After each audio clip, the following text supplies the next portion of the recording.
Hello everyone, स्वागत है आप सभी का मेरे साथ। मेरा नाम है तानिया शर्मा और आज बच्चों हम लोग क्या करने वाले हैं।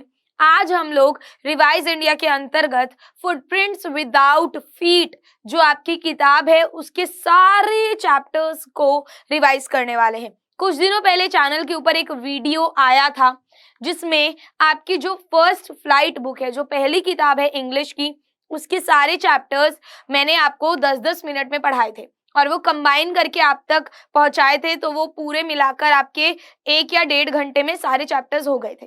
राइट, बिल्कुल वैसे ही आज भी हर चैप्टर 10 से 15 मिनट के अंदर मैं कवर करने की कोशिश करूंगी।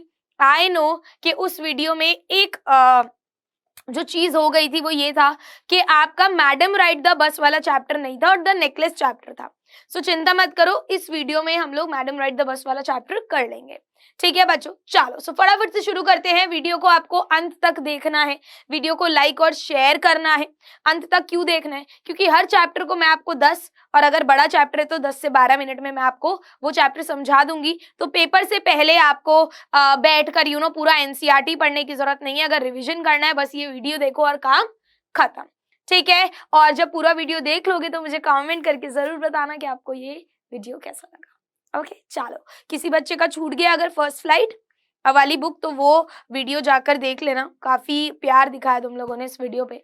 सो शुरू करते हैं बच्चों चैप्टर नंबर 1 से। इस बुक का जो चैप्टर नंबर 1 है वो है a triumph of surgery. Triumph of surgery में बच्चों 3 कैरेक्टर्स हैं। ठीक है, अब वो 3 कैरेक्टर कौन कौन से, फटाफट से इस पे ध्यान दो। एक है हमारा डॉगी ट्रिकी जो कि मेन कैरेक्टर है।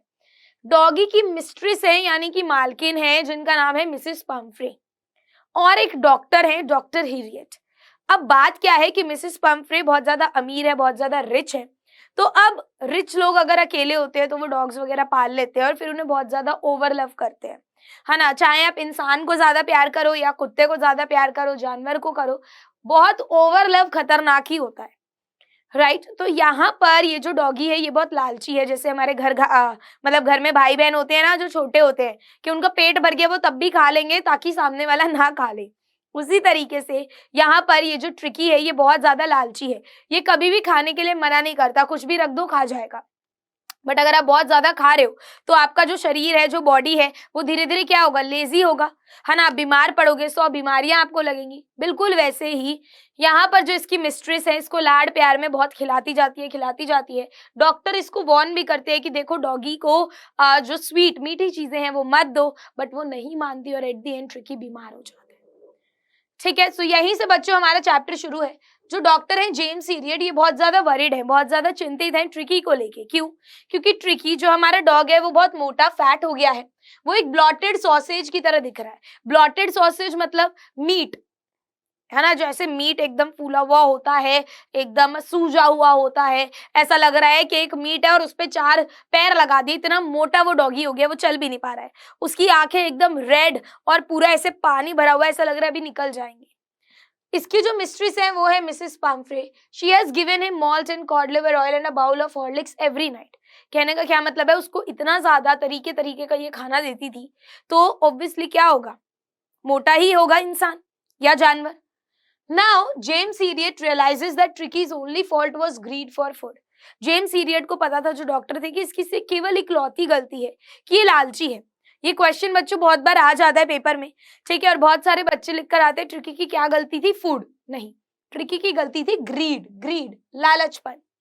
ठीक है, एक बार पहले भी बच्चों डॉक्टर हिरियट ने वॉर्न किया था कि अगर आपने ट्रिकी को स्ट्रिक्ट डाइट पे नहीं रखा, अगर ट्रिकी को आपने एक्सरसाइजेस नहीं कराई तो ट्रिकी बहुत जल्दी अस्पताल चला जाएगा। बट इसकी मिस्ट्रेस फिर भी नहीं मानी। ठीक, अब क्या होता है, जेम्स हिरियट एडवाइस करते हैं कि आपको ट्रिकी का फूड जो है वो रिड्यूस कर देना चाहिए, उसका जो डाइट है वो कम कर देना चाहिए और उससे थोड़ी एक्सरसाइज करानी चाहिए, उसे स्ट्रिक्ट डाइट पे रखना चाहिए, वरना वो क्या होगा, ट्रिकी बहुत ज्यादा बीमार पड़ जाएगा। अब क्या होता है कि वो नहीं मानती and with in a few days, जैसे डॉक्टर ने सोचा होता है कि ये तो बीमार पड़ेगा ही, बिल्कुल बच्चों थोड़े दिन के अंदर ही डॉक्टर हिरियट को कॉल आ जाता है मिसेस पम्फ्रे से।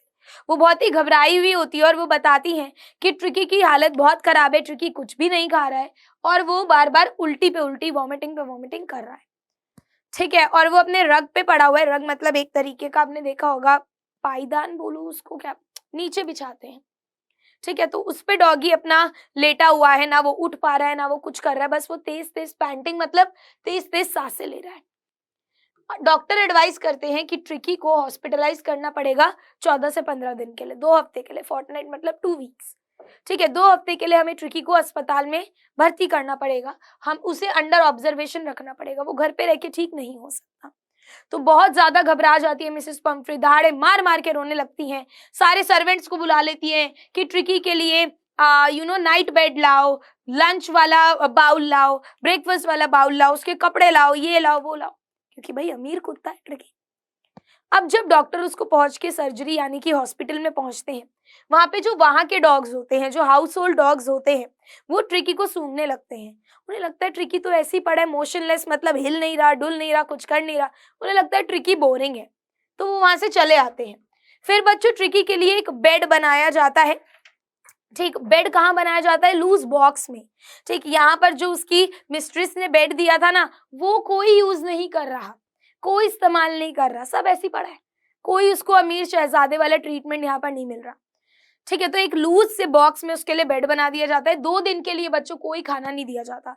ये क्वेश्चन आ जाता है कि इलाज कैसे हुआ ट्रिकी का, तो आप बताओगे कि 2 दिन के लिए उसे बिल्कुल खाना नहीं दिया, उसे स्ट्रिक्ट डाइट पे रखा, ठीक है, उसे केवल पानी दिया 2 दिन। अब दूसरे दिन वो थोड़ा इंटरेस्ट लेने लगा, आसपास थोड़ा देखने लगा, है ना, थोड़ा उसको मजा आने लगा। तीसरे दिन उसने क्या करा, दूसरे डॉग्स को देखकर आवाज निकालना शुरू करा, अपने हक के लिए वो डॉगी से लड़ने लगा, क्योंकि खाना डाल दो तो डॉग्स तो एक साथ झपट्टा मारते हैं, राइट। तो जब उसे खाना नहीं देते थे तो वो दूसरे जो डॉग्स हैं उनके बाउल्स को चाटता था। फिर जब उसे खाना दिया गया तो वो भी थोड़ा भागना शुरू हुआ, उसकी एक्सरसाइज शुरू हुई, भागना, खेलना कूदना दूसरे डॉग्स के साथ, ठीक है। Now ट्रिकीज progress is rapid. Tricky की जो प्रोग्रेस थी बच्चों धीरे धीरे बहुत ज्यादा होने लगी, तेजी से होने लगी। उसे कोई भी मेडिकल ट्रीटमेंट किसी भी प्रकार का नहीं दिया गया। He runs about the dogs joining their friendly barkings, ठीक है, भौंकने लगा, दूसरे कुत्तों के साथ खेलने लगा, भागना पड़ा, अपने खाने के लिए लड़ना पड़ा, रात में चूहों के पीछे भागता था, मतलब जो एक नॉर्मल डॉग करता है वो सारी चीजें वो करने लगा था। तो डॉक्टर इरियट फाइनली मिसेस पंफ्रे को बताते हैं कि ट्रिकी अब खतरे से बाहर है। जैसे ही वो बताते हैं मिसेस पंफ्रे नहीं सुधरेंगी, वो फिर से क्या करती हैं, एग्स भिजवाने लगती हैं, ठीक है। 2 डजन एग एक टाइम पे भिजवाती है, कहती है अच्छा ट्रिकी की स्ट्रेंथ बढ़ेगी। वाइन और ब्रांडी भिजवाने लगती है। उसके बाद डॉक्टर इन्फॉर्म करते हैं दैट ट्रिकी रिकवर हो चुका है और आप उसे आकर ले जाओ, क्योंकि ये वाइन ब्रांडी एग्स बिल्कुल भी डॉक्टर ट्रिकी को नहीं देते, ये डॉक्टर खुद खाता है और जो इसके क्लिनिक में, जो सर्जरी में, जो हॉस्पिटल में बाकी लोग हैं उन्हें भी खिलाता है। तो एक बार के लिए तो डॉक्टर ना टेम्प्ट हो जाता है कि ट्रिकी को ना मैं परमानेंट गेस्ट रख लेता हूँ अपने पास, ठीक है। उसे ऐसा लगता है इसे यहीं रख लेते हैं, इतना अमीर कुत्ता है, इतना खाने को मिल रहा है। बट वो देखता है कि यार इसकी जो मिस्ट्रेस है, इसकी जो मालकिन है, इससे इतना प्यार करती है, परेशान हो रही है, तो वो बोलते हैं आप आकर इसको ले जाइए। Within 2 weeks, Tricky has been transformed into a flexible, hard-muscled animal. 2 हफ्ते के अंदर अंदर ट्रिकी ना बच्चों एकदम पतला, एकदम उसके मसल्स हार्ड हो जाते हैं, फ्लेक्सिबल हो जाता है, पहले हिल भी नहीं पा रहा था वो, ठीक है। When Tricky sees his mistress, जैसे ही ट्रिकी मिसेस पंफ्रे को देखता है फटाफट से कूदता है और जाके उनकी गोद में बैठ जाता है, उन्हें चाटने लगता है।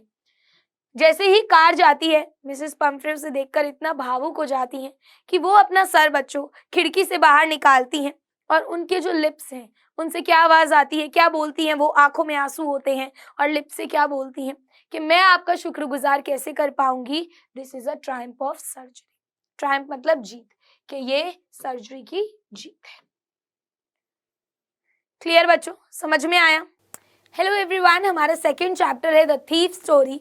देखते हैं सेकंड चैप्टर के अंदर क्या है। अब यहाँ पर ना बच्चों एक चोर होता है, एक थीफ होता है, ज़्यादा उम्र नहीं होती, 15 साल के आसपास वो होता है, ठीक है। और इसकी क्या आदत होती है, ये ना अपना नाम बदलता है, हमेशा एक चोरी करेगा फिर नाम बदल लेगा, फिर दूसरी चोरी करेगा फिर नाम बदल लेगा। क्यों बदल लेगा नाम, सोचो बताओ। एक ही बात है, ताकि पुलिस वालों से और जिनके यहाँ इसने चोरी करी है उन लोगों से 2 कदम आगे रहे, इसे कोई पकड़ ना पाए, ठीक है। अच्छा यार मेरी ना आवाज़ को थोड़ा माफ़ करना, मेरी आवाज़ आजकल मतलब ऐसे दबी दबी सी निकल रही है बिकॉज बहुत ज़्यादा बोलने के कारण, तो उसे माइंड मत करना, ठीक। अब यहाँ पर क्या होता है, हमेशा अपना नाम बदलता है। और जिसके यहाँ वो चोरी करता है उनसे बचता है। ठीक, तो यहाँ पर एक अनिल होता है। अनिल होता है 25 साल के आसपास का। ठीक है, वो एक राइटर होता है। अब जो चोर होता है वो सोचता है कि अनिल के घर पे चोरी करूंगा और वो अपना नाम रख लेता है झूठा हरी सिंह। आगे क्या हुआ, लेट्स चेक इट आउट। देखो, the narrator of the thief story is a thief. Narrator मतलब जो हमें कहानी सुना रहा है, कथावाचक। कथावाचक कौन है इस कहानी का? चोरी है, मतलब कि यहाँ पर हरी सिंह ही है। हरी सिंह उसका नकली नाम है जो इस चैप्टर में लिया गया है। ठीक है बेटा, तो हरी सिंह कौन होता है? चोर होता है। He was just 15 year old when he met Anil. जब वो अनिल से मिला था तो वो केवल 15 साल का था और अनिल था राइटर 25 साल का, जैसे मैंने आपको बताया। अनिल एक टॉल लीन आदमी था, ठीक, पतला आदमी था। He looked easy going. Easy going मतलब जिसे जल्दी से अपनी बातों में फंसा लिया जाए। बहुत ही काइंड लग रहा था, बहुत ही सिंपल लग रहा था। तो चोर ने सोचा कि इसको मैं ठग सकता हूँ, इसका भरोसा जीत के इसको मैं ठग सकता हूँ। ठीक है, अब क्या होता है? The thief hadn't much luck of a late. ये स्टोरी आपको थीफ ही सुना रहा है, चोर अपनी स्टोरी खुद सुना रहा है। तो वो बोल रहा है यार मेरे पास ना हाल फिलहाल ज़्यादा मैं लकी नहीं रहा हूँ। लकी मतलब ज़्यादा चोरी वगैरह नहीं कर पाया हूँ। तो मेरे को ना अनिल का जो कॉन्फिडेंस है, जो अनिल का भरोसा है ना, मेरे को वो जीतना है। The narrator took a new name every month. जैसे मैंने आपको बताया, हर महीने ये चोर अपना नाम बदलता था। क्यों करता था? ताकि ये पुलिस से बच पाए और जो इसके फॉर्मर मतलब पहले के जो एम्प्लॉयज़ है जिनके यहाँ काम करें उनसे बच पाए। क्योंकि इसकी आदत थी, ये लोगों के यहाँ काम करता, उनका भरोसा जीतता, उन्हें ठगता और चला जाता। अब रिसेंटली उसने अपना नाम क्या बताया? अनिल को हरी सिंह। ठीक है, तो अनिल एक रेसलिंग मैच देख रहा था। जब इसने देखा कि अरे इस आदमी के यहाँ मैं चोरी कर सकता हूँ, ये थोड़ा भोला लग रहा है, जाता है उससे जान पहचान करने की कोशिश करता है। Narrator wanted to work for Anil. अब वो जो चोर है हरी सिंह, वो अनिल को बोलता है भाई मैं तुम्हारे लिए काम करना चाहता हूँ। बट अनिल बोलता है कि मैं अमीर नहीं हूँ तो मैं तुम्हें सैलरी वगैरह नहीं दे पाऊंगा। सो नरेटर एक मोमेंट के लिए तो सोचता है कि शायद मैंने अपने टारगेट को मिसजज कर लिया है। मिसजज मतलब शायद इस पे पैसे ही नहीं है, ये मैं इसके यहाँ क्या ही चोरी करूँगा। ठीक है, तो एक बार को तो वो ये सोचता है। फिर अनिल हरी सिंह से पूछता है कि क्या तुम खाना बना सकते हो? तो हरी सिंह झूठ बोल देता है कि हाँ मैं बना सकता हूँ, क्योंकि उसे किसी भी तरीके से उसके घर में एंट्री चाहिए होती है। अब भाई ठीक है, वो रात में घर ले आता है, बोलता है खाना बना सकता है तो बना। The food that he cooked on that day was terrible. एकदम बेकार खाना बनाया बच्चों, क्योंकि उसे खाना बनाना नहीं आता था। अनिल की वो खाना बाहर गली में कुत्ते को डालना पड़ा और अनिल को समझ में आ गया कि तूने मुझे झूठ बोला है। तो अनिल ने बोला यार तूने झूठ बोला है, तू अब यहाँ से चला जा। पर नरेटर वहां से हिला ही नहीं। इसकी ये आदत थी। इसकी क्या आदत थी कि ये ना अपने मोस्ट अपीलिंग वे में स्माइल कर देता था। जैसे हम कोई शैतानी करते, हम क्या करते? स्माइल कर देते, दया आ जाती है मम्मी को। बिल्कुल वैसे ही इसने भी वहां पे स्माइल कर दी और अनिल को दया आ गई। अनिल बोलता है चल कोई बात नहीं, मैं तुझे खाना बनाना सिखा दूंगा। ठीक है, साथ साथ अनिल ने हरी सिंह को और क्या सिखाया? उसका नाम लिखना सिखाया, उसे पूरे वाक्य लिखना सिखाए, उसे नंबर्स वगैरह सिखाए, यानी कि उसने बेटा उसको कहीं ना कहीं पढ़ाना भी शुरू करा। अब आगे क्या हुआ? Hari Singh wanted to be educated. ये जो चोर है ये जेन्युइनली पढ़ना चाहता था, एजुकेटेड होना चाहता था और वो बहुत शुक्रगुजार था, वो बहुत ग्रेटफुल था that at least Anil had given him the basic education. कि चलो भाई एटलीस्ट अनिल ने मेरे को अपना बेसिक नाम लिखना और ये सब तो सिखा ही दिया है। ही न्यू, क्योंकि उस चोर को पता था, हरी सिंह को पता था कि एक बार ही अगर वो पढ़ लिख लेगा एक एजुकेटेड आदमी की तरह तो वो जीवन में कुछ भी हासिल कर सकता है। सोचो एक चोर तक को इस बात का एहसास है ना। कुछ चोर होते हैं जो पढ़ना ही नहीं चाहते, बट इस चोर को एहसास है कि अगर मैं पढ़ लिख लूंगा तो ये जो मैं चोरियां कर रहा हूँ मैं तो इससे बहुत अच्छा कमा लूंगा, right. Hari Singh found it quite pleasant to work with Anil. उसे अनिल के साथ काम करके मजा आता था। He made tea in the morning, he made a profit of 1 rupee from buying the day's supplies. अब जब भी अनिल उसको पैसे देता कि जब बाहर से सामान ले आ, तो वो 1 रुपया अपने पास रख लिया करता। जैसे मम्मी भेजती है तो बच्चे रख लेते हैं। Anil knew everything about Hari Singh stealings but it didn't seem to mind them. अब जैसे मम्मी को पता होता है कि हमने रखे हैं, वैसे अनिल को भी पता था कि हरी सिंह 1 रुपया रख लेता है, बट उसने कभी भी उस चीज़ का जिक्र नहीं करा। बच्चों जो अनिल था, जो राइटर था, वो बेचारा ज़्यादा अमीर नहीं था, उसकी कोई रेगुलर इनकम नहीं थी। He made money by fit and start. Fit and start का क्या मतलब है? कभी पैसे आ जाते थे, कभी नहीं आते थे। वो एक्चुअली राइटर था, वो मैगजीन्स वगैरह में आर्टिकल वगैरह लिखता था। जब भी उसके पास पैसे आते तो वो बाहर जाके अपने दोस्तों के साथ सेलिब्रेट कर लेता, ठीक है। और जब पैसे खत्म हो जाते तो फिर से वो घर आकर अपना सेविंग्स करने में लग जाता। समझ में आया? मतलब ये मान लो कि अगर आज मुझे सैलरी मिली, मैंने जाके पार्टी कर ली और फिर मैं बैठ के सोच रही हूँ यार मैंने तो अब पार्टी कर ली, अब मैं आगे क्या करूँ, अब मेरे पास अगली बार पैसा कब आएगा। ठीक है, तो ऐसे इसका हिसाब चलता था, इसकी कोई फिक्स इनकम नहीं थी। अब एक शाम को क्या होता है बेटा, ये वाला पार्ट बहुत इंपॉर्टेंट है, ध्यान से सुनना। एक शाम को क्या होता है, अनिल घर पर आता है स्मॉल बंडल ऑफ नोट्स के साथ, कुछ पैसों के साथ। हरी सिंह देख लेता है। वो पैसे क्या होते हैं, अनिल ने अपनी एक बुक एक पब्लिशर को बेची होती है और उस पब्लिशर ने उसे पैसे दिए होते हैं। तो रात के समय हरी सिंह देख लेता है, सॉ हिम टक the money under the mattress, mattress मतलब गद्दा। तो जहां अनिल सोता है उसी गद्दे के नीचे उसने पैसे रख दिए होते हैं और हरी सिंह देख लेता है कि इसने गद्दे के नीचे पैसे रखे हैं। अब भले ही हरी सिंह को पता है कि अनिल कितना अच्छा आदमी है, बट है तो वो चोरी, आदत इतनी आसानी से जाती नहीं है, मन की लालसा जाती नहीं है, राइट। अनिल ने उसे घर की चाबी भी दे रखी थी, अनिल उस पर इतना भरोसा करता था, राइट। तो अब वो मन मन में सोच रहा है कि यार अनिल इतना ज़्यादा ट्रस्टिंग पर्सन है, कभी भी किसी आदमी ने मुझसे इतना प्यार नहीं किया, इतना विश्वास नहीं किया, बट अनिल ने इतना ज़्यादा प्यार किया, इतना ज़्यादा विश्वास करा मेरे ऊपर, तो ये बहुत ही ज़्यादा डिफिकल्ट है कि मैं इसी के घर पे चोरी कर लूँ या मैं इसी को लूट लूँ या मैं यहीं पर रॉब कर लूँ। तो उसे अंदर से पता है कि whatever you are doing it wrong, तू गलत कर रहा है, उसे पता है अंदर से। बट फिर भी एक होता है ना कभी कभी हमें पता होता है हम गलत कर रहे हैं बट हम खुद को रोक नहीं पाते, तो वैसा है। Sometimes he didn't notice that he had been robbed, it took all the pleasure out of Hari Singh's work. Hari Singh अभी भी सोच रहा है कि भाई जो अनिल है ये तो नोटिस भी नहीं करता कि मैंने चोरी करी है, तो इससे तो सारा मजा ही हट जाता है चोरी करने का, राइट। बट वो खुद को फिर भी नहीं कंट्रोल कर पाया। जैसे ही अनिल सो गया, हरी सिंह ने क्या सोचा कि मैं पैसा चुरा लेता हूँ, अगर मैं अभी पैसे चुरा के भागा तो 10:30 बजे एक एक्सप्रेस ट्रेन जाती है लखनऊ, मैं वो पकड़ लूंगा, यहाँ से फरार हो जाऊंगा।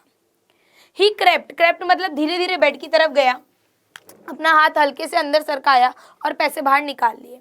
जैसे ही बेटा उसने पैसे बाहर निकाले तो अनिल ने एकदम से अपनी करवट बदली एंड उसने एक तेज सांस ली, साइड इन स्लीप। आगे क्या हुआ, हरी सिंह बहुत ज्यादा डर गया कि अरे देख ना लेकर, वो फटाफट से भागा और सीधा आकर वो बाहर रोड पे रुका। रोड पे उसने पैसों को काउंट करा, टोटल पैसे थे 600 रुपये, 50-50 के नोट थे, टोटल 600 रुपये थे। उसने सोचा कि यार चलो 1-2 हफ्ते तो मैं बिल्कुल अमीरों की तरह जिंदगी जी सकता हूँ, ये जो पैसे मैं चुरा कर लाया हूँ इससे। फाइनली बच्चों वो वहाँ पे पहुँचता है प्लेटफॉर्म पे, रेलवे स्टेशन पे। टिकट वो लेता नहीं है क्योंकि वो चोर है, ठीक है, तो सीधा प्लेटफॉर्म पे जाता है। लखनऊ एक्सप्रेस जस्ट निकल ही रही होती है, अगर वो चाहता तो फटाफट चढ़ जाता, क्योंकि मेट्रो तो है नहीं कि दरवाजे बंद हो गए, है ना, वंदे भारत तो है नहीं कि दरवाजे बंद हो गए, नॉर्मल ट्रेन है, ट्रेन क्या करती है धीरे धीरे स्पीड पकड़ती है, तो बस वो निकल ही रही थी तो ये बैठ सकता था। So he could jump in but hesitate, but वो हिचकिचा रहा था। जब ट्रेन चली गई, he had no idea where to spend the night, यानी कि उसने ट्रेन नहीं पकड़ी। अंदर से कुछ उसको आवाज आई कि वो नहीं पकड़ पाया। अब वो सोच रहा है मैं रात कहाँ बिताऊं, ना तो मेरे कोई दोस्त है यहाँ पर, ना मैं किसी होटल में रुकना चाहता हूँ क्योंकि पुलिस वगैरह पकड़ लेगी। केवल एक ही आदमी है जिसे मैं शहर में जानता था, वो था अनिल, और अनिल को भी मैं यहाँ पर लूट कर आ गया हूँ। अब वो मैदान में आ जाता है और मैदान पे आकर एक बेंच में बैठ जाता है। रात में बच्चों बहुत ठंड हो रही होती है and it had a light drizzle, drizzle मतलब हल्की हल्की बारिश होने लगती है। अब जो नोट है वो भी भीग जाते हैं बारिश की वजह से। अब बच्चों जो हरी सिंह है वो बहुत डिलेमा में है, बहुत ज्यादा कंफ्यूज्ड है कि मैं क्या करूं, अब मैं क्या करूं। तो हरी सिंह को याद आया कि मैंने कितना बड़ा पाप कर दिया है, वो जो मुझे पढ़ा लिखा रहा था मैं तो वो भूल गया, मैं तो सारी अच्छी चीजें छोड़ आया कुछ पैसों के लिए। अगर मैं पढ़ लेता, है ना, he knew that education could one day bring him more than few hundred rupees, कि अगर मैं पढ़ लेता तो एक दिन मेरी पढ़ाई लिखाई ये 600 रुपए से ज्यादा पैसे मेरे पास लेकर आती, अच्छी नौकरी होती, मैं ज्यादा पैसे कमाता, right? To be a really big man, a clever and respected man, he was to learn reading and writing. उसे पता था अगर यहाँ पे इस समाज में बड़ा आदमी बनना है तो कुछ करना पड़ेगा, है ना, लिखना पढ़ना सीखना पड़ेगा। He hurried back to the Anil room very nervous. अब वो अनिल के कमरे में वापस जाता है। इसी बीच वो सोचता रहता है डिफरेंट टाइप ऑफ पीपल के बारे में कि भाई अगर गरीब के घर में चोरी होती है तो वो तो एक्सेप्ट कर लेते हैं, है ना, वो बोलते हैं यार ये तो किस्मत में यही था, एक्सेप्टेंस है। एक रिच आदमी के घर पे चोरी करो तो वो गुस्सा हो जाता है ना, एंगर देखते हो। बट अगर आप अनिल के यहाँ चोरी करो तो वो तो नोटिस भी नहीं करेगा, उसे किस बात का दुख होगा कि आपने उसका ट्रस्ट तोड़ा है। तो अब इसको ये बात समझ आ रही थी कि मैंने अनिल का भरोसा तोड़ा, एक ऐसा आदमी जो केवल मेरे पे भरोसा कर रहा था। अब क्या होता है, वो फिर से अनिल के कमरे में जाता है, वो चुपचाप वापस जाता है और पैसे वहीं रख देता है। बट अभी डिफरेंस क्या है, जब पैसे निकाले थे वो सूखे थे, अब पैसे बारिश से गीले थे। नाउ नेक्स्ट मॉर्निंग, अगली सुबह, Anil stretched out his hand towards the narrator. Anil अपना हाथ बढ़ाता है चोर की तरफ, हरी सिंह की तरफ, और उसके हाथ में क्या होते हैं, 50 रुपए। वो उसको बताता है कि कल मेरी एक बुक बिक गई थी पब्लिशर से और अब मैं तुम्हें सैलरी दिया करूंगा। तो कहीं ना कहीं हरी सिंह को लगता है कि मैं पकड़ा गया हूं, इसे पता चल गया है। बट अनिल बोलता है that he made some money and Hari would be paid regularly. He also told that he would teach Hari Singh how to write sentences. वो ये भी बोलता है कि मैं तुझे सिखाऊंगा कैसे तू sentences लिख सकता है। बच्चों देखो, अनिल को सारी चीजें पता थी चोर के बारे में कि चोरी हुई है, क्योंकि नोट गीले हैं तो उसे समझ में तो आ ही गया कि किसी ने हटाकर फिर रखे। बट ना तो अनिल ने गुस्सा करा, ना तो उसकी आंखों में गुस्सा दिखा, ना उसके जुबान से कुछ निकला। यानी कि उसे चोरी के बारे में पता चल गया बट उसने कुछ भी नहीं बोला। क्यों? क्योंकि उसे पता था कि यार शायद कहीं ना कहीं इसे अपनी गलती का एहसास है ना। अगर गलती का एहसास नहीं होता तो ये वापस लौट के आता नहीं, तो ये पैसे यहाँ पर वापस रखता नहीं। इसलिए एक चांस, वो चाहता तो पुलिस को भी बुला सकता था, बट नहीं। अगर वो पुलिस को बुलाता तो शायद हरी सिंह के अंदर जो इंसान जगा था वो वहीं मर जाता, जेल में ही मर जाता। वो हरी सिंह को एक चांस देना चाहता था, इसलिए उसने बोला कि आज से हम पढ़ना शुरू करेंगे। और ये चैप्टर बेटा जी हमारा यहीं पर समाप्त होता है। ठीक है, thank you. So chapter number 3 is footprints without feet. ये जो चैप्टर है बच्चों, ये है एक इनविजिबल साइंटिस्ट के बारे में। अक्सर हमारे मन में ख्याल आता है कि यार अगर हम लोग इनविजिबल हो जाए या अगर हमारी जो ये ह्यूमन बॉडी है वो ट्रांसपेरेंट हो जाए तो हम क्या करेंगे। आप लोगों ने मिस्टर इंडिया तो देखी ही होगी, है ना। किसी के मन में आता होगा कि चलो हम कुछ अच्छे काम कर देंगे, किसी के मन में आता होगा अरे ये मुझे बहुत परेशान करता है, मैं इसे इनविजिबल होके मार कर आऊंगा। राइट और रॉन्ग? तो वैसे ही यहाँ पर एक इनविजिबल साइंटिस्ट होता है जिसने डिस्कवरी कर ली होती है कि कैसे आप ह्यूमन बॉडी को इनविजिबल कर सकते हो, बट अभी तक उसे ये नहीं पता चला होता है कि वापस कैसे दिखाई देना है। तो वो क्या क्या चीजें करता है ये मतलब हम लोग देखेंगे। यहाँ पर बच्चों अब कहानी की शुरुआत होती है, लंदन की बात होती है। 2 लड़के होते हैं, वो देखते हैं यार ऐसे ऐसे ना फुटप्रिंट्स आ रहे हैं, ये देखो, एक, फिर उसके बाद 2, ऐसे ऐसे ऐसे करके वो देखते हैं कि यार कोई इंसान तो दिख नहीं रहा। तो ये पैरों के निशान किसके हैं? ये जो मडी इंप्रेशंस हैं, क्योंकि मिट्टी लगी है पैरों पर तभी ये निशान दिख रहे हैं, ये एक्चुअल में है किसके? They were the fresh footmarks of a bare footed man. Bare footed मतलब नंगे पैर। एक आदमी नंगे पैर घूम रहा है, ये तो हमें दिख रहा है, तभी तो पैरों के निशान दिख रहे हैं। और एक के बाद नया फुटमार्क अपीयर हो रहा है, कहाँ से? तो जो लड़के हैं बेटा वो इसका पीछा करने लगते हैं। ठीक है, अब ये जो लड़के हैं दोनों, वो इसके पीछे पीछे पीछे पीछे जाने लगते हैं जहां तक उसे ये निशान दिखते हैं। अब क्योंकि पैरों में मिट्टी लगी है तो एक जगह जाकर तो निशान दिखना बंद होंगे ही, राइट। तो धीरे धीरे वो जो इंप्रेशंस होते हैं वो फेंटर यानी कि धुंधले होते हैं और फाइनली निशान गायब हो जाते हैं, क्योंकि इंसान तो उन्हें वैसे भी नहीं दिख रहा, राइट। मिस्ट्री क्या है इसके पीछे? मिस्ट्री बहुत ही सिंपल थी। ये जो निशान थे बच्चों, ये थे साइंटिस्ट के। साइंटिस्ट का जो नाम है वो नाम है ग्रिफिन, और यही है हमारा इनविजिबल साइंटिस्ट। अभी अभी इसने डिस्कवर करा है कि कैसे आप ह्यूमन बॉडी को ट्रांसपेरेंट कर सकते हो। अच्छा, ट्रांसपेरेंट क्या होता है? मान लो मेरे साइड में कोई खड़ा है, अब वो ट्रांसपेरेंट है, मुझे दिख नहीं रहा, बट अगर मैं उसे ऐसे मारूंगी तो मुझे फील होगा कि कोई है। ठीक है, ऐसे मत सोचो कि उसकी बॉडी मतलब है ही नहीं, कि आप ऐसे मारोगे और आपको कुछ फील नहीं होगा। ठीक है, भूत नहीं है वो, तो ट्रांसपेरेंट है बस, मतलब खड़ा तो है यही, राइट। अगर मैं ऐसे करूंगी तो मेरे हाथ पे कुछ लगेगा कि अरे कोई तो है, बट कौन है पता नहीं। अगर मैं कपड़ा डाल दूंगी तो वो कपड़ा मुझे दिखाई देगा, राइट। बॉडी ना दिखाई दे, कपड़ा दिखाई देगा। समझ रहे हो ना मैं क्या बोल रही हूँ? सो ट्रांसपेरेंट था। अब आगे क्या होता है? Griffin great but eccentric scientist. Eccentric मतलब बहुत ही स्ट्रेंज, बहुत ही अजीब साइंटिस्ट था बच्चों। इसे गुस्सा बहुत जल्दी आता था, बहुत जल्दी ये हाइपर हो जाता था। तो ग्रिफिन कहने को तो एक बहुत महान साइंटिस्ट था। अक्सर पेपर में पूछ लेते हैं कि ग्रिफिन एज अ साइंटिस्ट कैसा था, तो एज अ साइंटिस्ट तो भाई महान था, ग्रेट था। जो आविष्कार कोई नहीं कर पाया वो उसने कर दिया, right. But as a human बड़ा बेकार आदमी था। क्यों? बहुत शॉर्ट टेम्पर था, गुस्सा बहुत जल्दी आ जाता था, जो भी उससे पंगे लेता था उसको मार देता था। ठीक, तो बहुत टाइम तक उसने एक्सपेरिमेंट्स करे ये साबित करने के लिए कि जो इंसान का शरीर है वो इनविजिबल हो सकता है। अंत में उसने क्या करे, उसने स्वलो यानी कि गटक लिए। क्या गटक लिए? कुछ मेडिसिन, कुछ ड्रग्स जो उसने बनाए थे वो उसने खा लिए एंड उसकी बॉडी बच्चों ट्रांसपेरेंट हो गई। ग्रिफिन एक लॉलेस पर्सन था। ये क्वेश्चन आ जाता है बोर्ड के एग्जाम में। लॉलेस मतलब जो कानून को नहीं मानता। क्यों था भाई लॉलेस पर्सन? अभी देखना इसने लोगों के साथ क्या क्या करा है। इसका जो मकान मालिक था, ही डिसलाइक्ड हिम, उसे ग्रिफिन नहीं पसंद था क्योंकि ये हर बात पे गुस्सा होता था, हर बात पे चिल्लाता था, बहुत अजीब था। तो उसके मकान मालिक ने क्या करा, ट्राई टू इजेक्ट। इजेक्ट मतलब निकालना। उसके मकान मालिक ने उसे निकालने की कोशिश करी। रिवेंज, रिवेंज मतलब बदला लेने के लिए ग्रिफिन ने बेटा उसके घर पे ही आग लगा दी। ठीक है, खुद तो इनविजिबल हो गया, घर पे ही आग लगा दी कि ले तू मुझे निकालना चाहता है ले। तो ये तो कानून को फॉलो नहीं कर रहा, लॉलेस आदमी है, राइट। अब क्या करा उसने, अब भाई जब ऑब्वियस सी बात है, अब अगर उसने वो कर दिया है, आग लगा दी है और वो इनविजिबल हो गया है। अगर मान लो मैं इनविजिबल हूँ पर आपको ये टी शर्ट तो दिखेगी ना, ये मेरे हाथ नहीं दिखेंगे, मेरा सर नहीं दिखेगा, बट टी शर्ट तो दिखेगी। मैं इधर जाऊंगी तो टी शर्ट मूव करेगी, राइट। अब उसको ताकि कुछ भी ना दिखे, कोई उसका पीछा ना करे, पुलिस ना पकड़े, उसे अपने पूरे कपड़े उतारने पड़ेंगे। ठीक है, तो Griffin had to remove all his clothes if wanted to be unseen by the people. अगर लोग ना देखे, वरना लोग कहेंगे अरे अरे ये देखो ये शर्ट कैसे उड़ रही है, मतलब कोई तो है जो जा रहा है ना, बंदा नहीं दिख रहा पर शर्ट तो दिख रही है, तो उसे अपने कपड़े उतारने पड़े।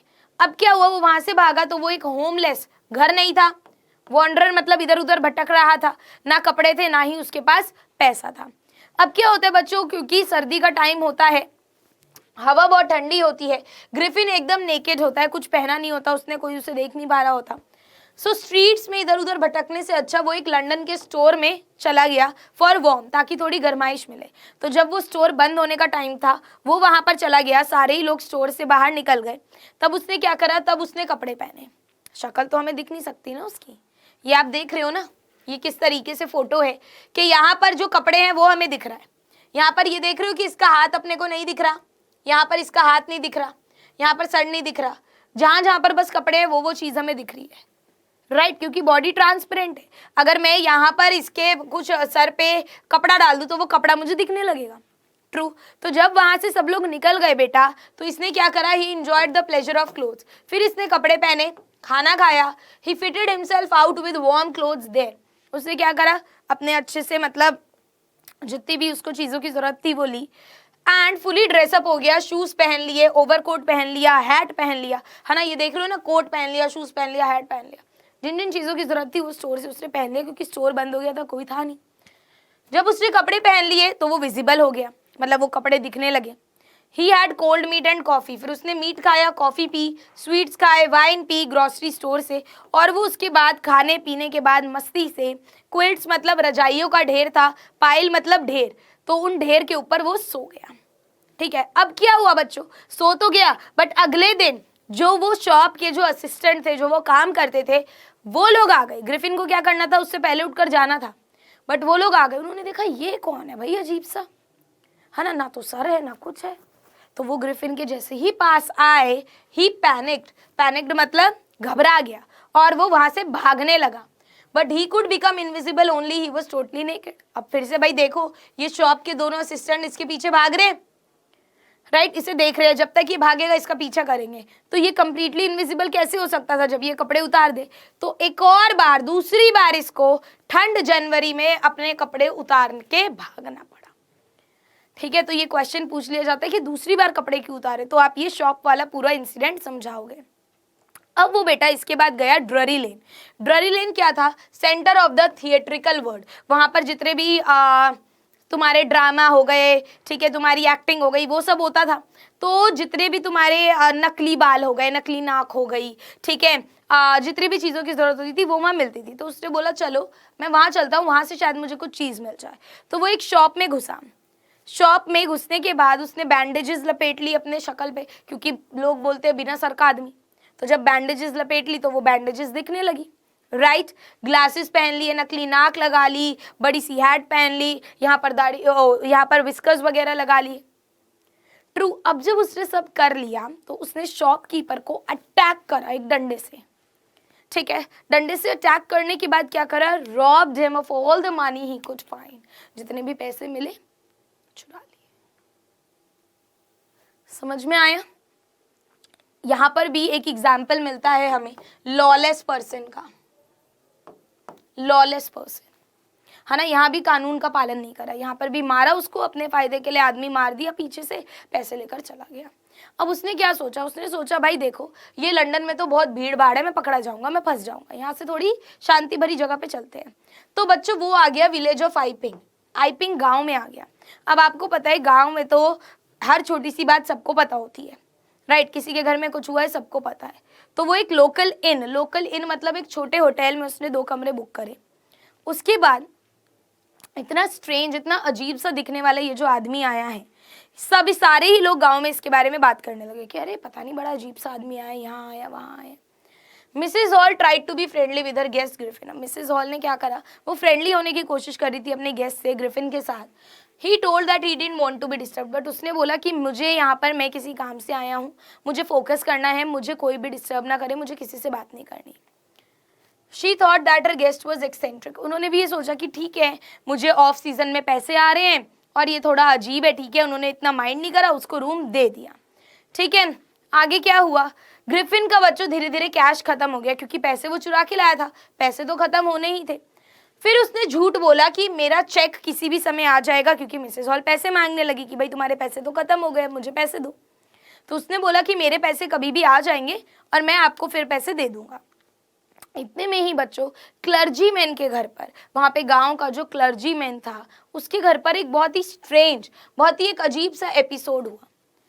क्लर्जीमैन और उसकी बीवी सो रहे थे, उनकी नींद खुलती है एकदम सुबह।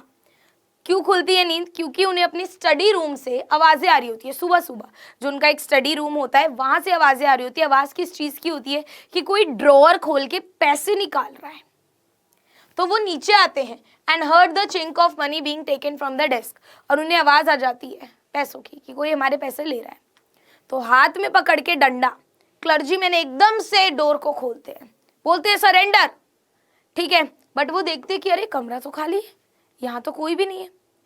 They looked under the desk, behind the curtain, even up the chimney. हाँ, सारी जगह देख लेते हैं, ठीक है। पर्दों के पीछे, डेस्क के नीचे, चिमनी के ऊपर, हर जगह कोई भी नहीं होता। बट उन्होंने देखा कि डेस्क तो खुला था और पैसे नहीं थे। मतलब हमारा वहम तो नहीं है, चोरी तो हुई है, अभी कोई दिख नहीं रहा बट चोरी तो हुई है। बहुत ज़्यादा सरप्राइज थे पर कुछ समझ नहीं पाए। इसी समय जब यहाँ पर ये सब हो रहा था, तब इसी समय वहाँ होटल में क्या हो रहा था, मिस्टर और मिसेस हॉल ने देखा कि ये जो ग्रिफिन है इसका कमरा खुला हुआ है। कि वैसे तो ये साइंटिस्ट अपने कमरे में किसी को आने नहीं देता, बट इसका कमरा आज खुला है। तो उनके मन में क्यूरियसनेस आई, उत्सुकता आई कि यार देखते हैं इसके कमरे के अंदर है क्या, ठीक है। So landlord and his wife woke up very early. वो जल्दी उठ गए थे। उन्होंने देखा ग्रिफिन का जो डोर है वो खुला हुआ है। यूजुअली ग्रिफिन का डोर बंद होता है। तो उन्होंने क्या करा, पीप पीप मतलब ऐसे झांक कर देखा कि कोई है तो नहीं अंदर। फिर उन्होंने देखा जो ग्रिफिन के कपड़े हैं और जो बैंडेजेस वो पहन के रखता है वो सारी ऐसी बिखरी पड़ी हैं कि भाई ये कैसे हो गया, बैंडेजेस कैसे बिखरी हुई हैं। फिर उन्होंने बच्चों बेडशीट चेक करी, बेडशीट भी ठंडी थी, मतलब उसे उठे हुए काफी टाइम हो गया था।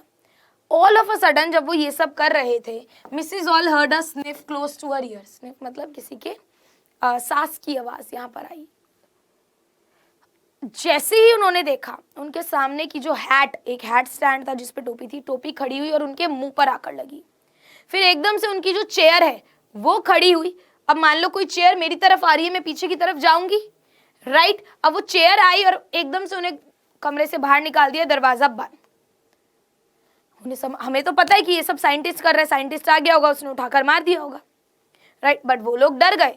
Then the chair pushed them both out of the room and the door was slammed and locked after them, है ना। आगे क्या हुआ, मिसेज हॉल बच्चों ऑलमोस्ट सीढ़ियों से गिरती गिरती बची और वो रोने लगी, ठीक। उन्होंने बोला कि भाई इसमें भूत प्रेत आ गए हैं, ये साइंटिस्ट ने कोई काला जादू कर दिया, इसमें स्पिरिट्स हैं, मेरी मम्मी इस चेयर पे बैठा करती थी, अब ये चेयर मुझे मार रही है। सारे विलेजर्स में धीरे धीरे ये बात फैल गई और सारे विलेजर्स को लगा कि ये विचक्राफ्ट है, कोई जादू टोना कर रहा है। जब चोरी की न्यूज क्लर्जीमैन के घर पर क्या हुआ, जब ये न्यूज भी धीरे धीरे सुबह हुई और लोगों को पता चली, तो सब लोगों ने ग्रिफिन पे डाउट करना शुरू कर दिया कि ये यहाँ पर भी नहीं था तब भी अजीब हुआ और आपके घर पे भी अजीब हुआ। ये जो शक था, ये जो सस्पिशियन था, ये और ज्यादा कब बढ़ा जब ग्रिफिन ने एकदम से पैसे दे दिए कि भाई अभी तक तो तेरे पे पैसे नहीं थे, एकदम से क्लर्जीमैन के घर पे चोरी हो गई, एकदम से तेरे घर पे पैसे आ गए। तो सब लोगों का शक बच्चों कहीं ना कहीं उस पर बढ़ गया। अब क्या हुआ, मिसेज हॉल ने एक तरफ तो पुलिस वाले को फोन कर दिया और दूसरी तरफ मिसेज हॉल से बिल्कुल भी वेट नहीं हुआ, तो वो ग्रिफिन के कमरे में चली गई और उन्होंने देखा कि ग्रिफिन तो यही है। और उन्होंने पूछा जाकर कि तुम मेरी चेयर के साथ क्या कर रहे हो, तुमने मेरी चेयर के साथ क्या करा, ये अपने आप कैसे उठ रही है। दूसरी बात उन्होंने पूछा कि ये कमरा तो लॉक हो गया था, मतलब जब वो बाहर निकली तो कमरा लॉक हुआ और हमने तो तुम्हें नीचे से आते हुए देखा नहीं, तो तुम इस लॉक कमरे के अंदर आए कैसे और कहां से। तो जब ये सारे सवाल पे सवाल मिसेज हॉल कर रही थी, साइंटिस्ट लॉस्ट हिज टेम्पर। वैसे वो गरम बुद्धि का आदमी है ना, उसका दिमाग खराब हो गया, कह रहा इतने सवाल देख तू। सो ही बिकेम फ्यूरियस, फ्यूरियस मतलब एंग्री, बहुत ज्यादा गुस्से में हो गया और बोलने लगा कि रुक जा, मैं दिखाता हूँ, तेरे को जवाब चाहिए ना, रुक। सडनली उसने क्या करा, उसने अपनी सारी बैंडेजेस निकालना बच्चों शुरू कर दिया, सारे कपड़े निकालना शुरू कर दिया। अब जैसे जैसे वो निकले वो चीज गायब होती रही। चश्मे निकाल दे तो भैया आंखें गायब, समझ रहे हो ना, यहाँ पे ये चश्मे निकाले गायब, नकली नाक निकाल दे नाक गायब, बैंडेजेस निकाल दे बंदे का मुंह गायब।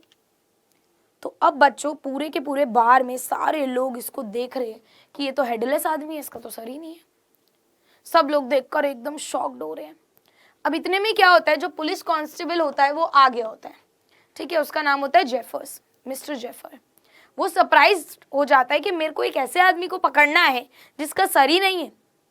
और उसके बाद क्या होता है बच्चों, पूरी हाबड़ तोबड़ मच जाती है। The scientist started throwing his clothes one by one, एक एक करके साइंटिस्ट अपने कपड़े फिर से उतारने लगता है क्योंकि उसे बच के भागना होता है। और जैसे जैसे कपड़े उतार रहा था वो वैसे वैसे इनविजिबल होता जा रहा था और पूरा भगदड़ मच चुका था। फाइनली पूरा का पूरा आदमी इनविजिबल हो गया। कुछ लोग उसे कोशिश कर रहे हैं पकड़ने की, कुछ के हाथ में भी आ रहा है पर दिख नहीं रहा। बट वो साइंटिस्ट क्या कर रहा है, वो तो सबको देख रहा है, वो घूंसे मार रहा है, लात मार रहा है, थप्पड़ मार रहा है। इन दी एंड जो हमारा पुलिस कांस्टेबल था, he was knocked unconscious. Unconscious मतलब बेहोश हो गया, उसे पीछे से मारा, वो बेहोश हो गया। अब लोग एकदम नर्वस हैं, एक्साइटेड हैं कि क्या हो रहा है। लोग बोल रहे हैं पकड़ो उसे, पकड़ो उसे, बट कहाँ से पकड़े भाई, वो तो इनविजिबल है। So Griffin was invisible and free now.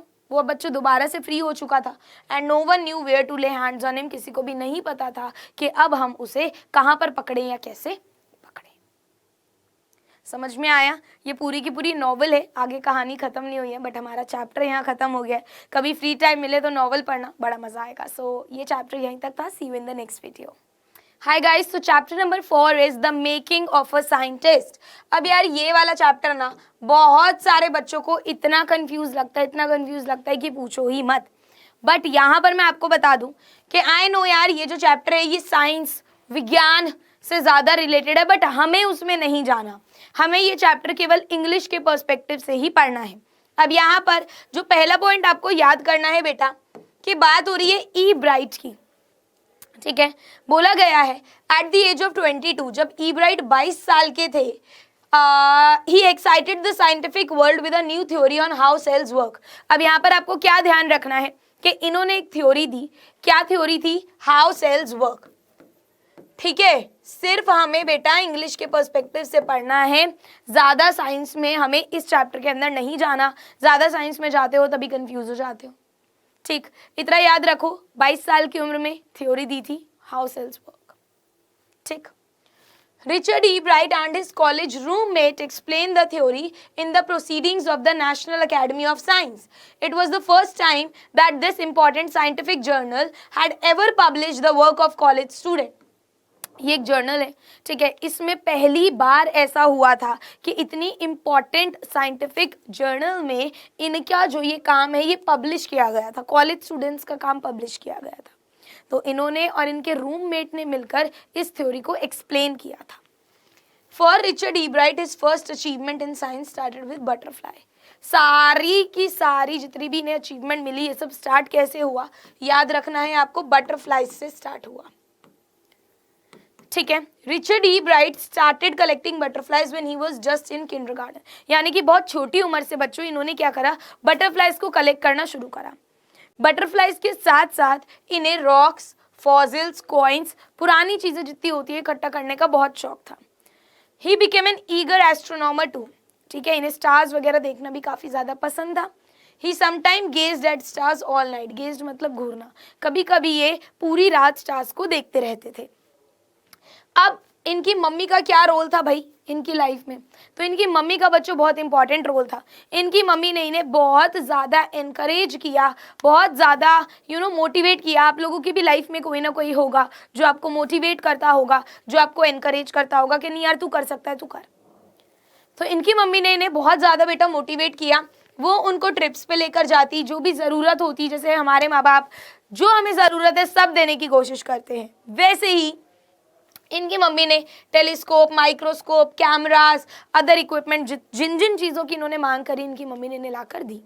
बहुत सारे तरीकों में इनकी मम्मी ने इनकी हेल्प करी। रिचर्ड केवल 3rd ग्रेड में थे जब उनके पापा चले गए थे, उनके पापा की डेथ हो गई थी।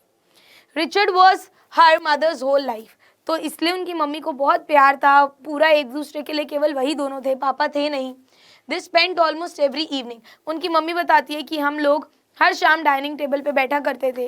और रिचर्ड एक ऐसा बच्चा था जिसमें ना एक याद करने की, चीज़ों को सीखने की बहुत उत्सुकता थी, है ना। अभी अगर मैं एक ऐसे बच्चों को पढ़ाने बैठ जाऊँ जिसे पढ़ना ही नहीं है तो वो वैसे भी नहीं पढ़ पाएगा।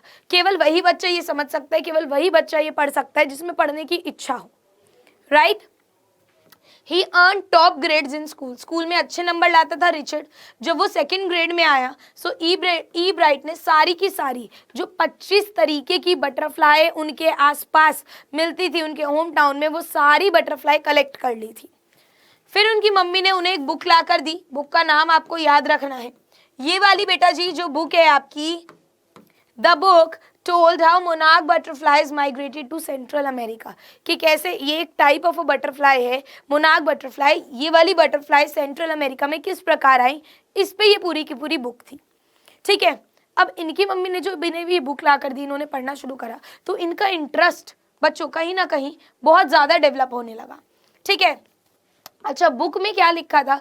बुक में था एक इनविटेशन कि जो भी लोग ये बुक पढ़ रहे हैं, जो भी रीडर्स है, वो हेल्प करें हमारी क्या करने में, एक study related to butterfly migration, ठीक है, कि बटरफ्लाई कहाँ से उड़ती है, कहाँ जाती है, कहाँ से आती है, ये सब, ठीक है। सो एक डॉक्टर फ्रेडरिक थे यूनिवर्सिटी ऑफ टोरंटो कनाडा से, जिन्होंने बोला था, जिन्होंने इनिशिएट किया था, जो इस पूरी चीज़ पे रिसर्च कर रहे थे, और उन्होंने ये इन्विटेशन पूरी बुक में डाला था। सो ई ब्राइट ने क्या किया, उसने बटरफ्लाइज को रेस करना शुरू करा, ठीक है। वो पहले एक फीमेल मोनार्क बटरफ्लाई को पकड़ता, उसके एग्स होते, उस एग्स को अपने बेसमेंट में रेस करता, पूरी की पूरी लाइफ साइकिल देखा करता था वो बटरफ्लाइज की। अब क्या हुआ बच्चों, 7th ग्रेड में उन्होंने काउंटी साइंस फेयर, ठीक है, जैसे हमारे यहाँ भी डिफरेंट कॉम्पिटिशन्स होते हैं, फेयर्स होते हैं, आप लोग प्रोजेक्ट्स दिखाते हो, वैसे ही उनके वहाँ पर एक साइंस फेयर हुआ, उसमें उन्होंने पार्टिसिपेट किया और वो हार गए। तो इससे अपने को क्या पता चलता है? इससे पता चलता है कि यार लाइफ में ना हमेशा ऐसा ज़रूरी नहीं होगा कि आप लोग जीतो, है ना। कभी कभी आप लोग हारोगे भी, और हार के ही हम लोग आगे बढ़ेंगे। तो वैसे ही बच्चों ये भी हार गए, बहुत ही ज़्यादा सैड फीलिंग थी, बट इसके अंदर, ठीक है, ये जो ई ब्राइट था, इसके अंदर क्या हुआ, एक कॉम्पिटिटिव स्पिरिट जागी। जैसे बहुत सारे लोग होते हैं, एक बार जिंदगी में हार गए, बैठ जाते, गिव अप कर देते, फाइट मारना छोड़ देते हैं, but at the same time कुछ लोग ऐसा होते हैं जो अपनी गलतियों से सीखते हैं और आगे बढ़ते हैं। तो इनके अंदर एक भावना जगी कि यार मैं ऐसे कैसे हारा, क्या रीज़न था। तो नेक्स्ट ईयर अपने 8th ग्रेड प्रोजेक्ट के लिए इन्होंने क्या करा, इन्होंने एक कॉज ढूंढा, एक कारण ढूंढा। किस चीज़ का कारण? कि भाई एक ना बीमारी थी जिसके कारण जो मोनार्क कैटरपिलर्स है वो मर जाते थे हर साल। तो ये क्या है? तो इस एफर्ट को देखते हुए इस काउंटी फेयर में ये जीत गए। उसके बाद अगले साल साइंस फेयर प्रोजेक्ट में उन्होंने क्या करा, एक थ्योरी को टेस्ट करा। थ्योरी क्या थी देखो, मैं बहुत सिंपली समझाती हूँ। 2 टाइप की बटरफ्लाइज है, एक है विजरॉय, एक है मोनार्क, ठीक है। अब जो बर्ड्स है ना, बर्ड्स क्या करती हैं, इनको खाती है, नंबर 1 को, क्योंकि बर्ड्स को नंबर 2 का टेस्ट नहीं पसंद। तो अब ये नंबर 1 वाली सोचती है यार ये बेरहम बर्ड्स जो मुझे खा रही हैं, ऐसा हम क्या करें। तो वो बोलते हैं कि भाई शायद हम इनको कॉपी करने लग जाते हैं, ये बर्ड्स हमें भी मोनार्क समझेंगी और हमें खाएंगी नहीं। समझ में आया? तो पूरी की पूरी थ्योरी इनकी यही थी, that Viceroy butterflies copy monarch because monarch don't taste good to birds and Ebright proved that Viceroy butterflies do taste good to birds। उन्होंने ये चीज़ प्रूव कर दी थी। अब इस प्रोजेक्ट को बच्चों जूलॉजी का जो डिवीजन है ना, उसमें 1st रैंक पे रखा गया, एंड इसके बाद 3rd ओवरऑल पूरे काउंटी साइंस फेयर में 3rd पोजीशन पे से रखा गया। अब जब वो अपने हाई स्कूल के 2nd ईयर में थे, ईब्राइट ने दिखाया कि जो मोनार्क प्यूपा पे गोल्ड स्पॉट्स होती है, आपने बटरफ्लाई पे देखा होगा स्पॉट्स होती हैं, लोग समझते हैं कि ये ना डेकोरेटिव पर्पस के लिए ताकि बटरफ्लाइज बहुत सुंदर लगे, बट ई ब्राइट ने प्रूव करा बच्चों कि ये स्पॉट सिर्फ डेकोरेटिव पर्पस के लिए नहीं है, सजाने के लिए नहीं है। ये जो स्पॉट्स हैं इनमें से एक हार्मोन निकलता है जो कि बटरफ्लाई की ग्रोथ के लिए, बटरफ्लाई की डेवलपमेंट के लिए बहुत ज़रूरी होता है। ये प्रोजेक्ट से बच्चों इन्हें पहला प्लेस मिला काउंटी फेयर में। अभी तीसरा प्लेस था ना ऊपर, देखो धीरे धीरे करते करते इसे पहला प्लेस मिल गया एंड इससे इनकी एंट्री हो गई into the international science and engineering fair. देख रहे हो एक के बाद एक स्टेप बाय स्टेप करते हुए ये आगे बढ़े। अब आगे क्या हुआ बच्चों, Ebright got the idea for his new theory about cell life। फिर उन्हें आइडिया आया about this whole cell theory. उन्होंने पता लगाया कि ये जो सेल है ना ये क्या कर सकता है, can read the blueprint of its DNA. DNA तो आपको पता ही है क्या होता है ना, एक तरीके से ब्लूप्रिंट होता है हमारी लाइफ का। उसके बाद जो रिचर्ड ईब्राइट है इनके पास बाकी इंटरेस्ट भी थे, ऐसा नहीं है कि पूरा का पूरा साइंस में इंटरेस्ट लगाते थे, नहीं, बहुत अच्छे डिबेटर भी थे, यानी कि बहस डिबेट करना बहुत अच्छे से इन्हें आता था, अपने मुद्दों को आगे रखना, साथ ही साथ पब्लिक स्पीकर भी थे, ठीक है। उसके बाद एक अच्छे फोटोग्राफर भी थे, पर्टिकुलरली नेचर की फोटोज हो गई, साइंटिफिक एग्जिबिट्स की फोटो हो गई, ये सब खींचा करते थे। He praised his social studies teacher, एक उनके एसएसटी के टीचर थे। जैसे आप लोगों को भी अपने टीचर्स में से कोई एक ऐसा होगा जो बहुत पसंद होगा, जो आपको आगे बढ़ने के लिए प्रेरणा देता होगा, यहाँ पर वो रोल इनके एसएसटी के टीचर ने निभाया एंड उनके दिमाग को और ज़्यादा आगे बढ़ाने की कोशिश करी।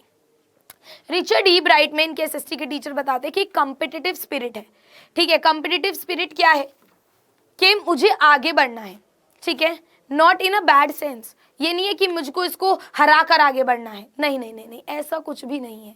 इनके में एक अच्छी कॉम्पिटिटिव स्पिरिट है। कुछ लोगों में ना जलन आ जाती है, जलन की भावना आ जाती है, वो फिर नेगेटिव हो जाते हैं। अब उनके टीचर बताते हैं that he was not interested in winning for winning से, कि केवल जीतने के लिए उन्हें नहीं जीतना है, उन्हें सीखने के लिए जीतना है। ये नहीं है कि उन्हें प्राइज मिलेगा इसलिए उन्हें जीतना है, नहीं, उनमें एक अंदर वो विश्वास है कि मुझे बेस्ट बनना है, ठीक है। तो वो बताते हैं कि एक अच्छे साइंटिस्ट बनने की हर कला ई ब्राइट में मौजूद थी।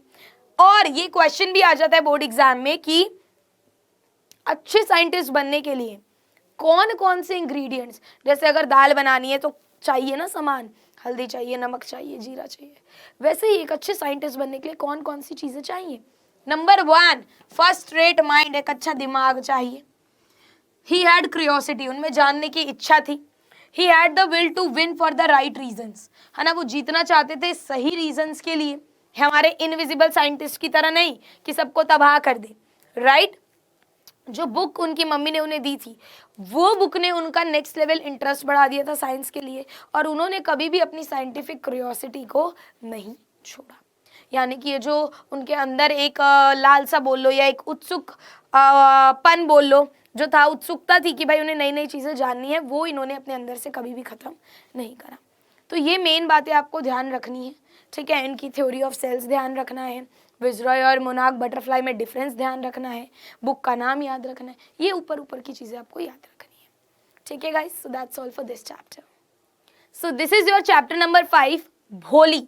अब यार यहाँ पर तुम लोग बोलोगे मैम नेकलेस वाला चैप्टर तो वो फर्स्ट फ्लाइट वाली वीडियो में मैंने तुम्हें करा दिया, ठीक है ना। भोली वाले चैप्टर में बच्चों बहुत बार होता है कि अगर कोई भी हमें छेड़ रहा है, कोई हमें चिढ़ा रहा है तो हमारा कॉन्फिडेंस बिल्कुल नीचे चला जाता है, राइट। ये कहानी भी एक ऐसी लड़की के बारे में है जिसे लोगों ने बहुत छेड़ा, बहुत चिढ़ाया, उसके घर वालों ने भी उसका साथ नहीं दिया, बट फाइनली उसकी लाइफ में एक ऐसे पर्सन की एंट्री हुई, एक ऐसी टीचर की एंट्री हुई जिसने उसे एकदम बोल लो वो भोली जो किसी के आगे कुछ नहीं बोल पाती थी, से एक कॉन्फिडेंट भोली बना दिया, ठीक है। सो ये जो स्टोरी है बच्चों ये खुलती है इंट्रोडक्शन के साथ, एक छोटी सी लड़की जिसका नाम है सुलेखा। बचपन से ही उसका नाम भोली नहीं था, उसका नाम था सुलेखा। भोली उसको लोग बुलाते थे फॉर बीइंग सिंपलटन, जैसे आसानी से जिसको अपन पागल बना दें, ठीक है, जैसे अपन बॉडम बोलते हैं वो। ऐसा क्यों हुआ, क्योंकि जो उसके ब्रेन का कुछ पार्ट था, some part of her brain, वो डैमेज हो चुका था। बचपन में वो गिर गई थी अपने बेड से, जिसकी वजह से उसके ब्रेन का कुछ पार्ट डैमेज हो चुका था। और क्योंकि बच्चे उसे बहुत चिढ़ाते थे, उसका कॉन्फिडेंस हिल गया था, इसलिए वो स्टैमर करती थी। स्टैमर मतलब अटक अटक के बोलना, हकलाना, ठीक है। और उसके फेस पे पॉक मार्क्स थे, ठीक। पॉक मार्क्स क्यों थे, क्योंकि बच्चों 2 साल की उम्र में उसको स्मॉल पॉक्स हो गया था, जिसकी वजह से उसके फेस पे निशान छूट गए थे। अब बताओ इनमें से किसी में भी भोली की कोई गलती है? नहीं है, राइट। बट सब लोग उस पे हंसते, सब लोग उसका मजाक उड़ाते। उसके जो पापा थे वो गांव के नंबरदार थे, यानी कि रिवेन्यू ऑफिशियल, टैक्स कलेक्टर थे। उनका नाम था रामलाल। रामलाल के बच्चों 3 बेटे थे और 4 बेटियां थी। भोली सबसे छोटी बेटी थी, ठीक है। कोई भी सुलेखा करके बुलाता ही नहीं था, भोली ही बुलाता था। रामलाल को हमेशा भोली की चिंता लगी रहती थी, क्योंकि ऐसा लगता था कि कोई भी लड़की से शादी नहीं करेगा। पहले के जमाने में क्या होता था, माँ बाप को लड़की पैदा हो गई बस तभी से शादी की टेंशन लेना शुरू, राइट। तो उनके दिमाग में ये नहीं होता था पढ़ाना लिखाना, क्योंकि पहले लड़कियों को नहीं पढ़ाते थे।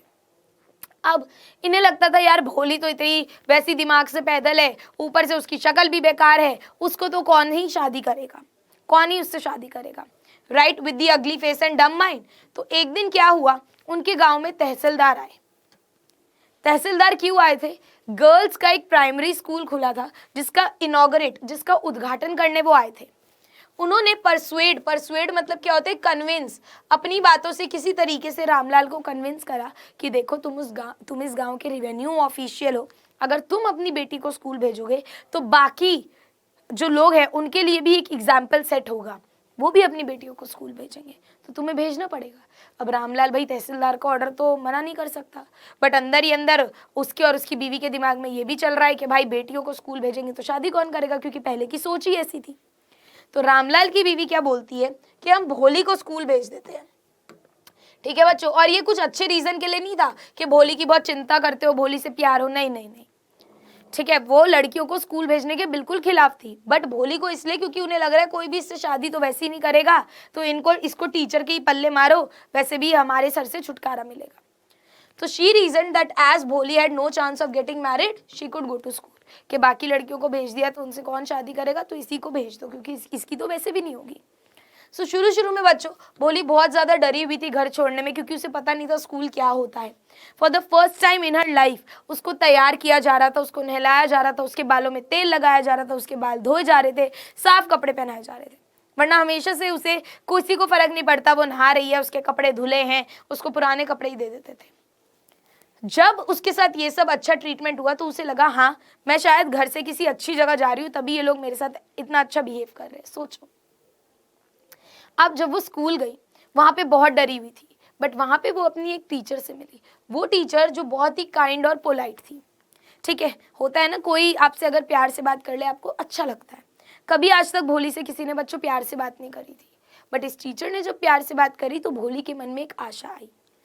उस टीचर ने उसे एनकरेज किया कि तुम पढ़ो, और अगर तुम ऐसी पढ़ती रही है ना, कॉन्फिडेंस लाती रही, तो तुम्हारे ये जो हकलाने की प्रॉब्लम है ये भी गायब हो जाएगी।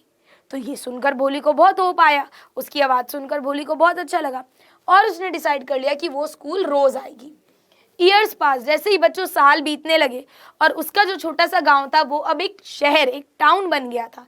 उसमें कॉटन मिल आ गई थी, एक सिनेमा घर बना दिया था, प्राइमरी स्कूल अब सेकेंडरी स्कूल में कन्वर्ट कर दिया गया था, है ना, एक विकसित हो गया था गांव। एक दिन भोली के जो माँ बाप हैं उन्होंने डिसाइड किया कि इसकी शादी कर देते हैं। एक लेम ओल्ड मैन, उसकी मतलब उसके बाप की उम्र का आदमी था, ठीक है, और वो लंगड़ाता भी था, और उसकी पहली एक बीवी मर भी चुकी थी, ठीक है, और उसके बेटे भी थे बहुत बड़े बड़े। सोचो ऐसे आदमी से भोली की शादी कर देते हैं क्योंकि वो रिच है, ठीक है, और उसने कोई भी दहेज नहीं मांगा है, और वैसे ही ये तो इतनी अगली है तो चलो पीछा छूटेगा। तो उन्हें लगा कि ये बेस्ट मैरिज प्रपोजल है अपनी डम्ब डॉटर के लिए, एंड उन्होंने मैरिज को फिक्स कर दिया। वेडिंग डे पे जो ब्राइड ग्रूम है वो बहुत ही धूमधाम से आया।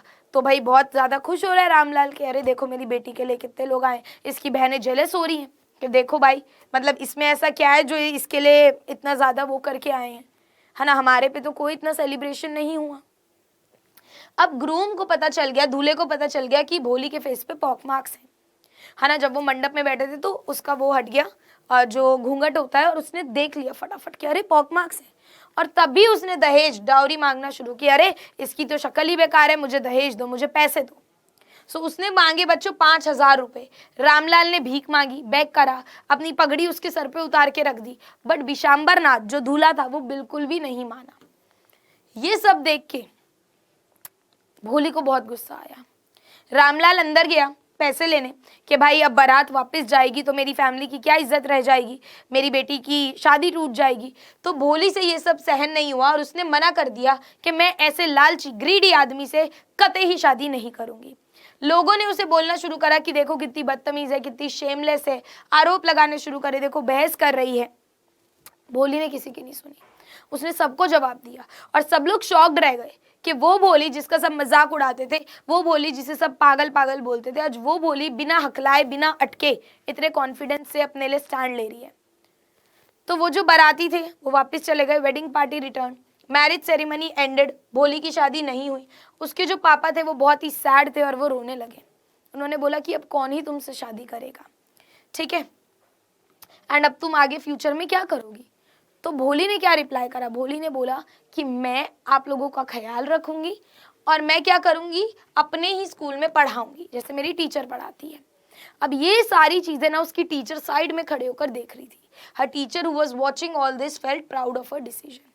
तो जैसे एक आर्टिस्ट होता है, वो एक चित्र बनाता है, मास्टरपीस कंप्लीट करता है, खुश होता है, वैसे ही उसकी टीचर को खुशी हो रही थी कि यार ऐसा लग रहा है कि मैंने आज मेरा जो मास्टरपीस है भोली के रूप में बना दिया है, मैंने भोली को कॉन्फिडेंट कर दिया है, मैंने ऐसा एक इंसान बना दिया जो अपने लिए सही के लिए सही और गलत के लिए गलत बोल सकता है।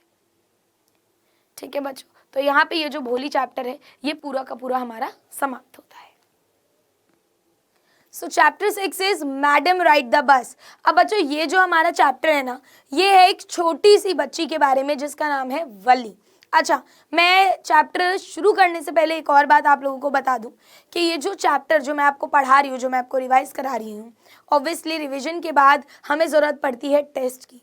तो अगर आपको इस चैप्टर से रिलेटेड टेस्ट देना है और आपको ये देखना है कि आपको कितना आता है, तो आप लोग डाउटनट की ऐप पर जाकर ये टेस्ट दे सकते हो। लिंक आपको डिस्क्रिप्शन में मिल जाएगा, ठीक है। और इसकी पीपीटी भी आपको डाउटनट पे और हमारा जो टेलीग्राम ग्रुप है उस पर मिल जाएगी, डिस्क्रिप्शन में लिंक है, आप लोग ज्वाइन कर सकते हो ना। ये बच्चों जो हमारा चैप्टर है ये एक छोटी सी 8 साल की बच्ची के बारे में है जिसका नाम है वली। वली के पास ज़्यादा कोई फ्रेंड्स नहीं है इतने खास जिनके साथ वो बाहर जाके खेल सके, अपना ये जो दिन का टाइम है वो बिता सके। तो वो क्या करती है, वो अपना दिन बिताती है by looking at outside affairs going on the street, यानी कि उसके घर के बाहर जो रोड है वहाँ पे क्या हो रहा है पूरे दिन, ये वो देखती है और वो अपना टाइम पास करती है। सबसे ज़्यादा फैसिनेटिंग चीज़, यानी कि सबसे ज़्यादा चीज़ जो उसे आकर्षित करती है, जो उसे अच्छी लगती है, जो उसका फेवरेट पास टाइम है, वो क्या है, वो है the bus that passed by her village every hour. हर घंटे में जो बस उसके गांव से पास होती है, यानी कि हर एक घंटे में एक बस आती है और उस बस में बच्चों बैठे होते हैं हर बारी नए लोग। तो उसे देखकर बड़ा अचंभा होता है, बहुत शौक होती है कि यार हर बार ये बस कहाँ जाती है, कहाँ से आती है, इनमें लोग कहाँ से आते हैं। तो उसको ना धीरे धीरे ना एक इच्छा मन में आती है, क्योंकि उसे बहुत खुशी मिलती है, एंडलेस जॉय, बहुत खुशी मिलती है क्या देखकर, new set of passengers each time the bus cross. हर बारी बस जाती है अलग पैसेंजर्स लेकर आती है। अब ग्रेजुअली धीरे धीरे ये जो उसकी इच्छा होती है ना बस में बैठने की, ये एक डिज़ायर में बदल जाती है, यानी कि एक स्ट्रॉन्ग इच्छा बन जाती है, ठीक है, कि करना ही करना है, बैठना ही बैठना है। तो वो क्या करती है बच्चों, अपना मिशन बना लेती है कि मिशन बस। अच्छा, ये वल्ली की स्टोरी सुन के खुद को 30 मार खान समझ के तुम लोग मत निकल जाना कहीं, ठीक है, बिकॉज ये तो बेटा कहानी है ना, बट रियल लाइफ बहुत अलग है, उठाकर ले जाएंगे तुम्हें झोले में डाल के। तो यहाँ पर ये जो वल्ली है अपना मिशन बना लेती है। She started listening to the conversation between her neighbors who frequently traveled by bus and in the process would ask few careful questions here and there to collect more information। क्या करती है, जो भी लोग हैं, ठीक है, उनके इसके जो नेबर्स हैं जो बस से आ जा रहे हैं उनकी बातें सुनती है एंड उनसे क्वेश्चंस पूछती है ताकि इंफॉर्मेशन कलेक्ट कर पाए। अब जब वो उनसे बातें पूछती है, लोगों की बातें सुनती है, उसे क्या पता चलता है कि जो टाउन है वो 6 माइल की दूरी पे है उसके गांव से, यानी कि अगर मान लो ये उसका गांव है विलेज, तो 6 माइल की दूरी पे टाउन है, ठीक है। एंड बस को कितना टाइम लगता है, 45 मिनट्स लगते हैं एक तरफ के, यानी कि विलेज से टाउन जाने में 45 मिनट, आने में बच्चों वापसी 45 मिनट। एक साइड का जो फेयर है वो है 30 पैसे, यानी कि दोनों साइड का हो गया 60 पैसे। अब बड़े लोगों के लिए तो 60 पैसे ठीक है, पर छोटी सी बच्ची के लिए 60 पैसे जोड़ना बहुत ही ऐसे जैसे कोई खजाना मिल गया हो वाली बात है। तो ये सारी इन्फॉर्मेशन वो कलेक्ट कर लेती है लोगों से पूछ के। Therefore, she started planning and replanning. बहुत बार प्लान करती है, ऐसे नहीं रैंडम चढ़ गई बस में, नहीं, बहुत समझदार है। प्लान कर रही है कि कैसे वो स्नीक आउट मतलब बाहर निकल सकती है जब उसकी मम्मी दोपहर में नैप यानी झपकी ले रही हो, क्योंकि मम्मी को तो बता के जाना नहीं, ठीक है। एंड कैसे वो वापस आ सकती है ताकि उसकी मम्मी को कुछ ना पता चले। अब उसने ये भी दिमाग लगाया कि उसे पैसे भी जोड़ने पड़ेंगे, जो कि ईजी नहीं है ना। एक बार उसके गांव में मेला लगा था और उसे अपनी सारी टेम्पटेशंस यानी कि जितनी भी लालसा मन में आ रही थी, लालच आ रहा था, उसे रेजिस्ट करना पड़ रहा था। रेजिस्ट मतलब क्या होता है? रेजिस्ट मतलब कि चाहते हुए भी आप खुद को बोलो नहीं करना, खुद को रोकना पड़ रहा था। सोचो, एक 8 साल की बच्ची मेले में गई है, ना उसने टॉफी ली, ना कैंडी ली, ना वो झूले पे झूली। क्यों? क्योंकि उसे पैसे बचाने थे। फाइनली बच्चों उसने पैसे बचा लिए और एक दिन वो ब्रेव 8 साल की बच्ची निकल पड़ी, ठीक है। जब भी बस में कम भीड़ होती है वो दोपहर के समय बस में चढ़ गई। अब जो उसका कंडक्टर था बस का बच्चा, वो बहुत ही जॉली, बहुत ही फ्रेंडली आदमी था, बहुत ही हंसमुख किस्म का आदमी था। उसने कोशिश करी वल्ली की हेल्प करने की कि इतनी छोटी सी बच्ची अकेले आई है, राइट, बट शी रिफ्यूज्ड। उसने मना कर दिया क्योंकि वल्ली खुद को बहुत बड़ा समझ रही थी, है ना। वल्ली किसी को भी अपने आप को बच्चा नहीं समझने दे रही थी। उसका कहना है अगर मैं यहाँ पर तुम्हें पैसे दे रही हूँ, टिकट दे रही हूँ, तो मैं भी मुझे बड़ों की तरह बिहेव करो। तो उसने कंडक्टर या किसी भी पैसेंजर से, यात्री से कोई भी मदद नहीं ली।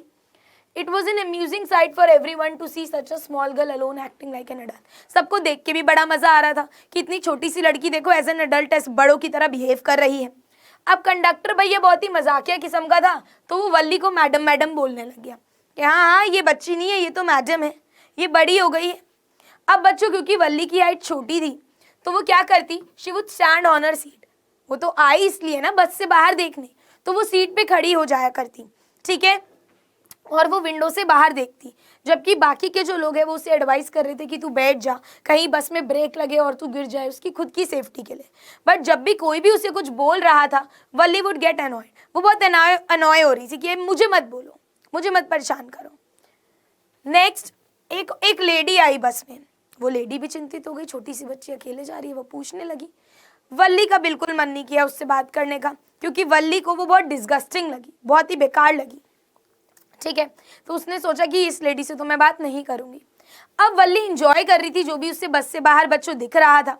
अब उसे बस से बाहर दिखी एक गाय जो भाग रही है, और वो बस के आगे आगे भाग रही है। जैसी बस वाला हॉर्न बजा रहा है, गाय और भाग रही है, वो हटी मेरी साइड। तो वल्ली को ये देखकर भैया बहुत फनी लग रहा था, बहुत ज्यादा वो हंस रही थी, बहुत ज्यादा एंजॉय कर रही थी। ऐसे करते करते बच्चों ये लोग टाउन पहुंच गए। जब ये टाउन पहुंचे, she refuse to get down the bus. Refuse मतलब बिल्कुल उसने कंडक्टर को मना कर दिया कि नहीं। कंडक्टर बोलता उतरो आ गया, बोलती नहीं मुझे वापस जाना है।